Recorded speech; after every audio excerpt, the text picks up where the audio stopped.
Hello everyone, welcome back to my channel. তো আজকে নিয়ে এসছি একটা নতুন ভিডিও। আজকে হবে হেয়ার মেকওভার। আমি পার্সোনালি মনে করি যে কিছু সময় পর পর চুল লুক সব কিছু একটু চেঞ্জ করা উচিত। তো আমি লাস্ট ইয়ার চুল স্মুথনিং করিয়েছিলাম, আর তার আগের ইয়ারে আমি হেয়ার কালার করিয়েছিলাম।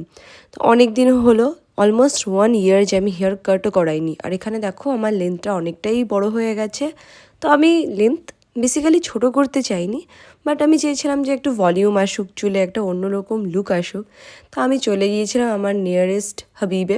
তো এখানে যে দেখো আমি চুল প্রথমে আমার মনে কন্ডিশনিং করালো, ইয়েস কন্ডিশনিং করি। আমি বললাম আমি লেয়ার কাটবো। এবার লেয়ার কাটলে কী বলো তো, পেছনের লেন্থটাও অনেকটা ছোট হয়ে যায়। তা আমার প্রথমেই একটাই কথা ছিল যে হেয়ারের লেন্থ তো ছোটো করা যাবে না, সামান্য একটু ছোট করেছে।